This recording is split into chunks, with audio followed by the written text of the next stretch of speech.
Le chef de canton de Yelou, El Hadj Souley Malam Wanké, n'est plus âgé de 79 ans. Il a été inhumé au palais royal de Yelou en présence du gouverneur de la région de Dosso et plusieurs chefs traditionnels. Reportage Ali Hashimou et Moro Abdou. Le chef de canton de Yelou dans le département de Gaya, Feu El Hadj Souley Malam Wanké, a été inhumé ce matin au palais royal de Yelou à côté de ses pairs. Quelques instants après, une fatia a été prononcée pour le repos de l'âme de l'illustre disparu. On prit part le gouverneur de la région de Dosso, Seydi Zato Ali, le préfet de Gaya, Bagui Yakuba, des députés nationaux et un parterre des chefs traditionnels qui ont effectué d'ailleurs ce déplacement pour lui rendre un dernier hommage. Rappelons au passage que le chef de canton de Yelou, Feu Souley Malam Wanké, est né en 1935 à Yelou. Il a succédé en 1987 à Alassane Souley et il est âgé de 79 ans. Marié à 4 femmes, laisse aujourd'hui derrière lui 33 enfants et 54 petits-fils. De son vivant, il a beaucoup œuvré pour l'unité, la solidarité et le développement du canton de Yelou. C'est aussi un ardent défenseur de la paix. Que son âme repose en paix. Amen. Les partis de l'opposition, membres de l'ARDR, ont organisé ce matin à Niamey une marche pacifique suivie d'un meeting à la place de la concertation pour dénoncer certaines manœuvres du pouvoir. Suivant à ce propos le président du CDS, Mahaman Ousmane, membre de l'ARDR.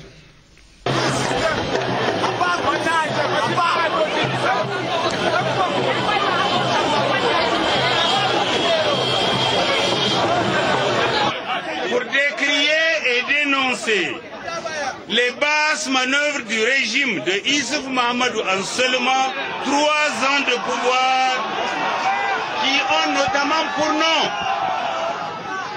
les atteintes aux libertés publiques et fondamentales, dont celles de manifestation, de réunion et d'expression, ainsi que liberté de la presse. Le démantèlement des partis politiques à travers le débauchage des militants à coups d'argent, de corruption massive, de passe-droit, l'incitation et l'entretien de factions dissidentes au sein des partis politiques, l'intimidation par des pressions, des menaces, des chantages de toutes parts à l'endroit de l'opposition et même de certaines personnalités de la majorité. L'instrumentalisation et le verrouillage des institutions de la République.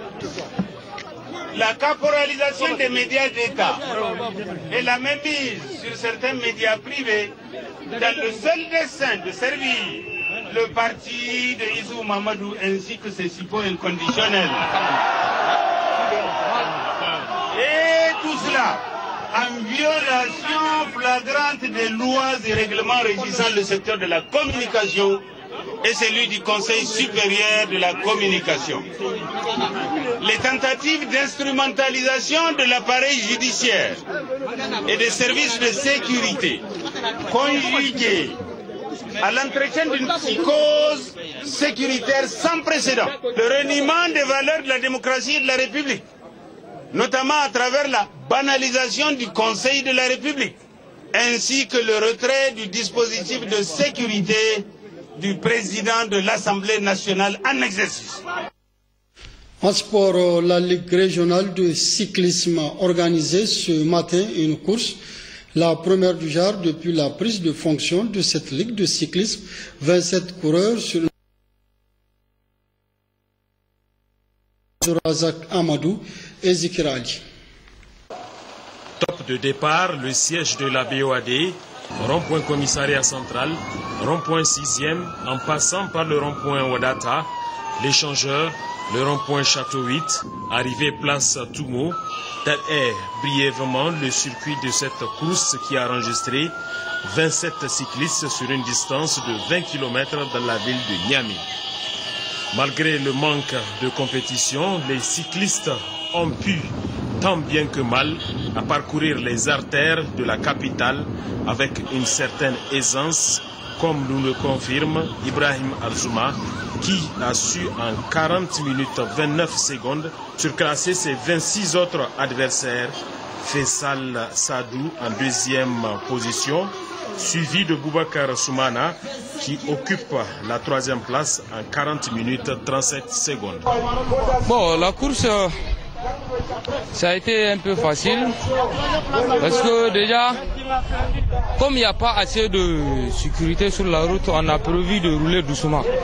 Donc c'est aux 5 km d'arrivée qu'on a commencé à faire les attaques. C'est une course qui a été très facile. Ça nous fait mal vraiment de voir le Niger ne participe plus aux grandes compétitions internationales. Je crois que le Niger, avant le Niger, c'était le pays le plus haut du vélo. Un prix d'encouragement a été donné au plus jeune de cette compétition, Mamadou Abbas, âgé de 16 ans seulement. Ça fait longtemps qu'on n'a pas organisé de course de cyclisme. Et pour nous, c'est vraiment une première dans l'organisation de courses cyclistes de ce genre. Et tout ce qu'on peut dire dans l'ensemble, c'est appréciable. Il ne peut pas y manquer des imperfections, mais on pense qu'avec ça, prochainement, on va essayer d'améliorer pour parfaire nos événements. Pour immortaliser cette cérémonie, une photo de famille a été prise à la satisfaction de tous les organisateurs qui entendent pérenniser ce genre de compétition à l'avenir et vivement la renaissance de cette discipline qui, jadis, faisait la fierté du Niger. Ainsi se referme cette session d'information. Merci de l'avoir suivi. Excellente nuit à tous.